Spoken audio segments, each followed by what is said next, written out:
लोकसभा चुनाव 2024 के नतीजे आने के बाद एक तरफ जहां सरकार बनाने को लेकर कवायद चल रही है एनडीए की तरफ से 9 जून को प्रधानमंत्री नरेंद्र मोदी तीसरी बार पीएम पद की शपथ लेंगे। लेकिन एक और मुद्दा है जिसको लेकर लगातार समीक्षा बैठकें चल रही है, वो मुद्दा है उत्तर प्रदेश में कम सीटों का। भारतीय जनता पार्टी उत्तर प्रदेश में 30 से ज्यादा सीटें भारतीय जनता पार्टी ने यहां पे लूज की हैं। उसको लेकर लगातार जो है लखनऊ से दिल्ली तक समीक्षा बैठकें चल रही हैं। संगठन के लोग लगातार उस पर विचार विमर्श कर रहे हैं। हम भी इसी चर्चा में शामिल होते हैं और सीधे तौर पर जानने की कोशिश करते हैं कि आखिर वो क्या कारण रहे, क्या वजह रहे जिससे उत्तर प्रदेश जहां पे भारतीय जनता पार्टी जीत की गारंटी मानकर चल रही थी, वहां पे उनकी सीटें कम हो गई। हमारे साथ हमारे सहयोगी प्रशांत जी जुड़ रहे हैं। प्रशांत जी, सबसे बड़ी चीज कि उत्तर प्रदेश जहां पे एक तरफ राम मंदिर का लहर था, ठीक है, और यहाँ पे इसको जीत की गारंटी के तौर पर देखा जा रहा था। योगी आदित्यनाथ लगातार जो है रैलियां कर रहे थे, प्रधानमंत्री नरेंद्र मोदी लगातार यहाँ पे जो है जनसभाएं कर रहे थे, वहां पे राम मंदिर का जिक्र हो रहा था, या बाहर भी जहां जनसभाएं हो रही थी वहां पर भी राम मंदिर का जिक्र हो रहा था, उदाहरण दिया जा रहा था। लेकिन क्या वजह रही कि यहाँ पे सीटें कम हो गई उत्तर प्रदेश में? कई कारण अभी तक इस पे हम लोग चर्चा कर चुके हैं, लेकिन एक और फैक्टर है मिडिल क्लास। मिडिल क्लास वो वोट बैंक था जिसको माना जा रहा था कि ये भाजपा और एनडीए के सहयोगी जो दल हैं उनके लिए ये भाजपा की वजह से उनके पास जाएगा।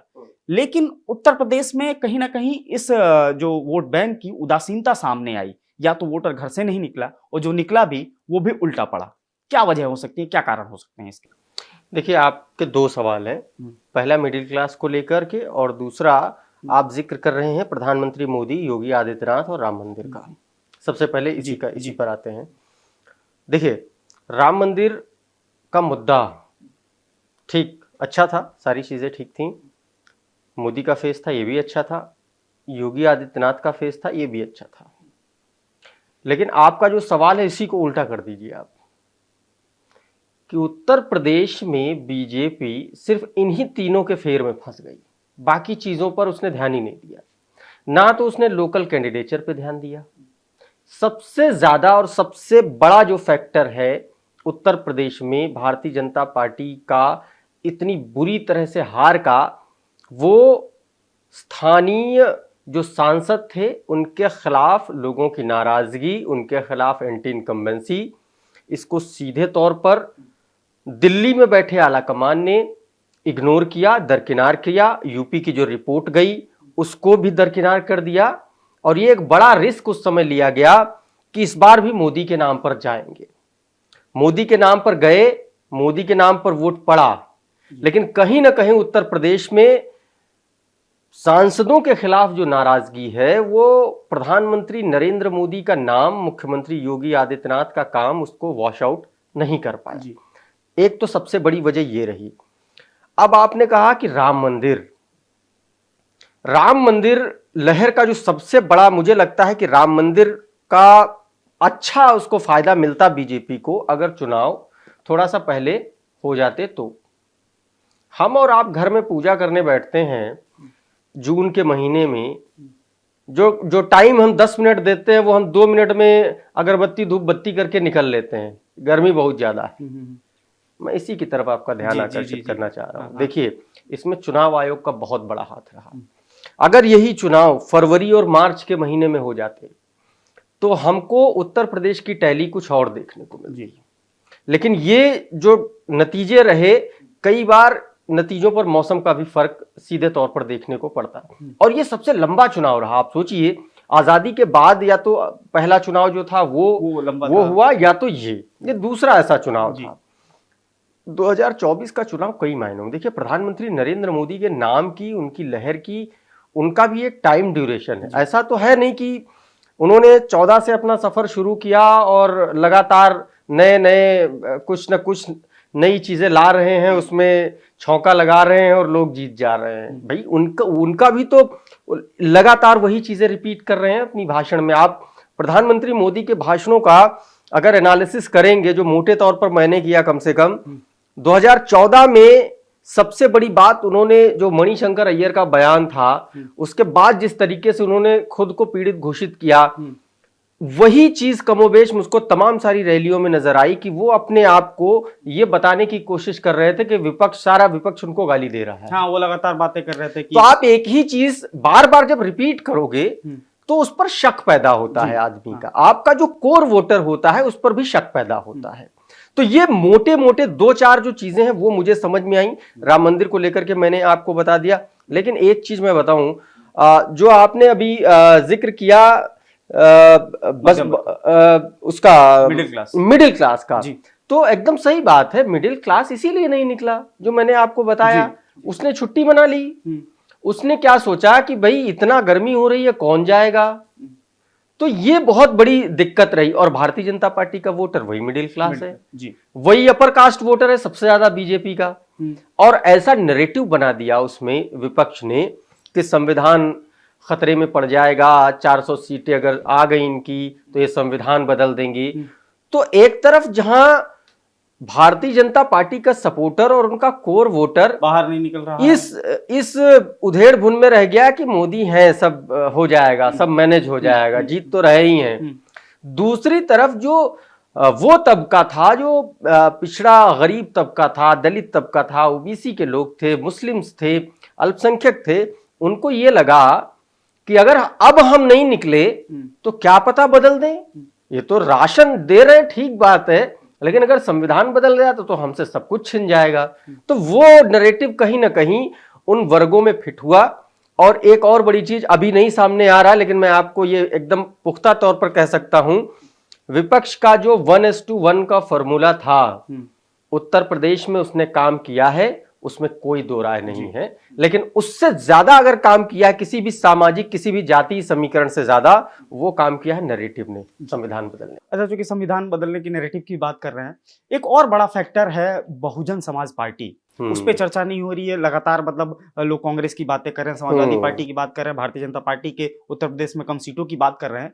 बहुजन समाज पार्टी, जिसका एक समय उत्तर प्रदेश की राजनीति में मजबूत दखल होता था, एक उसका मजबूत वोट बैंक माना जाता था। और एक समय ऐसा भी देखा गया कि कोई भी नेता बकायदा किसी भी बाई हुक और बाई क्रुक जो है बहुजन समाज पार्टी का टिकट चाहता था, क्योंकि एक समय वो जीत की गारंटी थी। लेकिन इस चुनाव में बहुजन समाज पार्टी को एक भी सीटें नहीं मिली।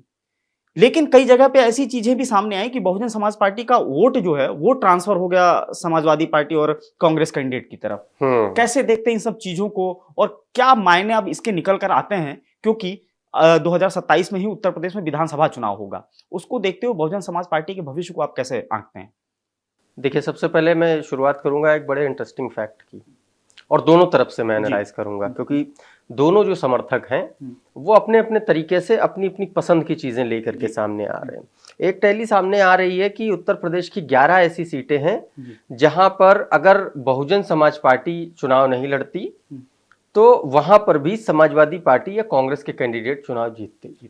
यानी कि सीधे तौर पर आप ये कह सकते हैं कि बहुजन समाज पार्टी की वजह से उन सीटों पर बीजेपी के कैंडिडेट चुनाव जीते। इस तरीके के आरोप भी लगते हैं बहुजन समाज पार्टी पे। कई बार लेकिन जैसे ही आप दूसरी टैली देखते हैं तो 25 से 30 ऐसी लगभग सीटें हैं जहां पर बसपा कैंडिडेट की वजह से बीजेपी चुनाव हारी जी। तो आपको दोनों तरफ से देखना पड़ेगा। देखिए, बहुजन समाज पार्टी, एक लाइन की बात यह है, बहुजन समाज पार्टी अपनी असली ताकत समझने की कोशिश कर रही है। 79 सीटों पर वो चुनाव लड़ी, 69 सीटों पर उसकी जमानत जब्त हो गई, 10 सीटें बची उसकी, ऐसी वोट शेयर भी डाउन हो गया उसका। सबसे बड़ी गलती जो मुझे लगता है बहुजन समाज पार्टी ने या बहन कुमारी मायावती ने की, वो ये रही कि बीच चुनाव में, मतलब 3 चरण का चुनाव बीत चुका था और चौथे चरण के लिए प्रचार चल रहा था, और वो सीतापुर की आकाश आनंद की रैली और अच्छा मोमेंटम बना हुआ था। उसके बाद अचानक से उनको नेशनल कोऑर्डिनेटर पद से हटा देना मायावती का, और कैंपेनिंग से दूर कर देना, ये दलितों के बीच में मैसेज अच्छा नहीं किया, कम से कम जो मायावती का कोर वोटर था। और इसको प्रचारित किया समाजवादी पार्टी और कांग्रेस ने, इसका पूरा माइलेज लिया इन्फ्लुएंस करने के लिए बसपा के वोटर को। और वो झलक बहुजन समाज पार्टी के वोट ट्रांसफर की झलक आपको फाइनल टैली में दिख रही है जी। अयोध्या सीट उसका जीता जागता उदाहरण जी। मैं आ रहा था, उसी पे आ रहा था मैं। अयोध्या सीट आप ये सोचिए कि 2019 का सबसे मजबूत समीकरण था जब बहन कुमारी मायावती और अखिलेश यादव ने गठबंधन किया था, और वहां पर वो जो दलितों का, मुसलमानों का, यादवों का, कुर्मियों का जो एक मजबूत समीकरण उस सीट पर बनता है वो बनाया था, और बावजूद उसके वहां से लल्लू सिंह चुनाव जीत गए थे 60-60 हजार के वो मार्जिन से। इस बार देखिए मजबूत समीकरण भी नहीं था और लल्लू सिंह चुनाव हार गए। कारण यही था, देखिए लल्लू सिंह ने एक तो बयान दे दिया संविधान वाला, जी, ऊपर से बसपा के खिलाफ जो नैरेटिव चल रहा था, बसपा के खिलाफ जो नैरेटिव चल रहा था कि ये बीजेपी की बी टीम है, आकाश आनंद को हटा दिया, वो और शक उसने गहराया दलितों में। 26% दलित है इस सीट पर, मैं आपको बताऊं। इसके अलावा तीसरा जो सबसे बड़ा फैक्टर रहा वो ये रहा कि बहुजन समाज पार्टी अखिलेश यादव ने इस बार अखिलेश यादव ने सामान्य सीट पर दलित कैंडिडेट पर दांव खेला। आजादी के बाद दूसरी बार ऐसा हुआ जब अयोध्या सीट पर कोई दलित कैंडिडेट चुनाव लड़ा, फैजाबाद सीट पर सामान्य सीट पर दलित कैंडिडेट। यह बड़ा जुआ था अखिलेश यादव का, एक लाइन में अगर कहा जाए। और उस तरीके से आप देखिए एक नारा चल रहा था उस समय, अब की बार न मथुरा काशी, अयोध्या में अवधेश पासी कैंडिडेट वो थे। तो उस नारे ने एक कमाल किया, और दूसरा वहां पर लोकल स्तर पर जो प्रचारित किया गया वहां पर लल्लू सिंह के खिलाफ जो उन्होंने बयान दिया संविधान बदलने वाला, वो तमाम सारी चीजें वहां पर स्थितियां आई। ये तो कास्ट समीकरण की बात हुई, नैरेटिव की। तीसरी एक और बात है अयोध्या सीट हारने की बड़ी वजह, सबसे बड़ी वजह रही चिराग तले अंधेरा। जी, भारतीय जनता पार्टी की सबकी यही सबसे बड़ी गलती रही, चाहे वो मोदी की गलती हो, चाहे वो मुख्यमंत्री योगी आदित्यनाथ की। उन्होंने फैजाबाद को सिर्फ अयोध्या शहर समझ लिया। जी, उन्होंने ग्रामीण इलाकों में देखा ही नहीं, उनको पता ही नहीं मिल्कीपुर में क्या हो रहा है, उनको पता ही नहीं कि बीकापुर में क्या हो रहा है, गए ही नहीं। मुझे 2004 याद आता है कि आप एयरपोर्ट की बात कर रहे थे, हाँ, और तमाम बातें कर रहे थे, लेकिन जो बेसिक जरूरतें थी 2004 में भी तो ये हुआ था, साइनिंग इंडिया का आपने नारा दिया, लेकिन उससे जो मिडिल क्लास का आदमी था उसको क्या फायदा हो रहा था? बेसिकली विकास जो है ना वो कॉन्सेंट्रेट हो गया अयोध्या सिटी में और मंदिर के इर्द गिर्द, ग्रामीण इलाकों को आपने नहीं देखा। और विकास के जरिए जो आपने नुकसान किया उसके पीछे का माहौल भी आप नहीं भांप पाए। आपने कॉरिडोर बनाया, विकास किया, रामपथ बनाया, उससे जिन लोगों के रोजगार गए, जिन लोगों के मकान गए, जमीनें गईं, उनको मुआवजा मिला नहीं मिला, कितना मिला, ये एक बड़ी नाराजगी थी लोकल स्तर पर, और ये आखिर में सबसे बड़ी वजह बन गई। मैं आपको बताऊं, भारतीय जनता पार्टी अयोध्या से और ज्यादा मार्जिन से हारती अगर जो है अयोध्या की जो लोकल सीट है, जो सिटी वाली सीट है, वहां से अगर उसने थोड़ा सा मार्जिन नहीं ज्यादा बनाया जी, 4000 वोट से मात्र यहां पर भी लीड ली। तो आप ये समझिए कि भगवान राम ने और राम मंदिर ने पूरा साथ दिया अयोध्या का, भाजपा ने खुद अपना साथ नहीं दिया जी। वो दरअसल मैंने इसीलिए कहा ना कि चिराग तले अंधेरा, वो दुनिया भर में विकास विकास गाती रही, मंदिर मंदिर करती रही, लेकिन उसने ये नहीं देखा कि अयोध्या में मंदिर पहुंचने वाले जो लोकल लोग हैं, स्थानीय जो लोग हैं, वो कैसे पहुंचेंगे, उनकी सड़कें बनी कि नहीं बनी। ग्रामीण क्षेत्रों के जो इलाके हैं भाई, 5 में से 4 विधानसभा क्षेत्रों में हार गई बीजेपी वहां पर।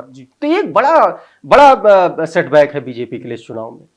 तो बिल्कुल जैसा कि प्रशांत जी ने बताया, चिराग तले अंधेरा, तमाम वो चीजें रही जिसकी वजह से भारतीय जनता पार्टी चुनाव हारी। और सबसे बड़ी गलती यही रही कि आप जिस चीज को लेकर प्रचार करते रहे, आपने वहीं जाकर नहीं देखा कि आखिर वहां पे ग्राउंड लेवल पर क्या हो रहा है, वहां लोगों की क्या समस्याएं हैं। उससे बड़ी चीज बहुजन समाज पार्टी के लिए भी हमने बातचीत की, उसमें निकलकर सामने आया कि आखिर बहुजन समाज पार्टी का जो कोर वोटर था, या बहुजन समाज पार्टी की इस पूरे चुनाव में क्या भूमिका रही। आकाश आनंद को लेकर भी हमने बात की।